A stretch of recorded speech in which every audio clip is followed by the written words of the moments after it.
മാധ്യമപ്രവർത്തകൻ നവാസ് മേത്തർ രചിച്ച് Kerala vision publications പ്രസിദ്ധീകരിക്കുന്ന ആ കാറും 7 മരണവും എന്ന പുസ്തകത്തിന്റെ പ്രകാശനം വ്യാഴാഴ്ച രാവിലെ 9:45 തിരുവനന്തപുരത്ത് നിയമസഭാ പുസ്തകോത്സവത്തിൽ നടക്കുമെന്ന് Kerala vision news managing director Prijesh Achandi, cable TV operators association Kannur ജില്ലാ സെക്രട്ടറി MR രജീഷ് എന്നിവർ തലശ്ശേരിയിൽ വാർത്താസമ്മേളനത്തിൽ അറിയിച്ചു.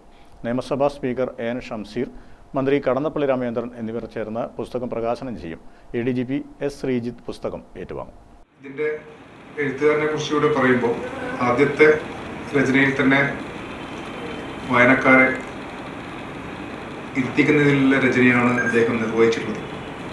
പിന്നീട് ഇപ്പോൾ രണ്ടാമത് രചിക്കുന്ന ആ കാറും 7 മരണവും ഒരു അന്വേഷണാത്മക രീതിയിലേക്കാണ് അതിൻ്റെ കഥ കൊണ്ടുപോകുന്നതാണ്. നമുക്ക് ഹെഡിങ് പേര് കാണുമ്പോൾ നമുക്ക് മനസ്സിലാക്കാൻ പറ്റുന്നത്.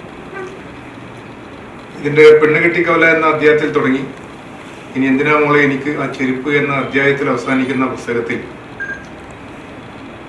ഈപ്പിയും താലിയും, എൻ്റെ മയ്യഴി, പൊട്ടൻകണ്ടിയും കട്ടൻചായയും, ഒറ്റമുറിക്കുള്ളിൽ 3.5 പതിറ്റാണ്ട്, ചെങ്ങുനുറുങ്ങും വേദന ആണ്, ആനിക്കക്കുരുവും, മരണം വെറുതെ വിട്ടവർ തുടങ്ങി ഒട്ടേറെ മണിയറ രഹസ്യം ചോർത്താൻ അമ്മായിമാർ, കഴിഞ്ഞോത്സവം തുടങ്ങിയ അധ്യായങ്ങളിൽ വളരെ വിശദമായി തന്നെ അദ്ദേഹം നമ്മുടെ തലശ്ശേരിയുടെ കാര്യങ്ങൾ ചരിത്രം വരച്ച് കാണിക്കപ്പെടുന്നുണ്ട്.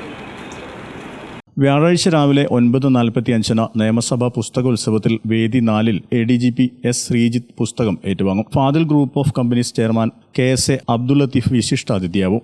COA സംസ്ഥാന treasurer Vinu Sivadas, Kerala vision news MD Prijesh Achandi, Kerala vision publications editor NE Harikumar തുടങ്ങിയവർ പങ്കെടുക്കും. കാലിക്കറ്റ് യൂണിവേഴ്സിറ്റി മുൻ വൈസ് ചാൻസലറും ചരിത്രകാരനുമായ ഡോക്ടർ KKN കുറുപ്പ് അവതാരിക എഴുതിയ പുസ്തകത്തിൽ 21 അധ്യായങ്ങളാണുള്ളത്.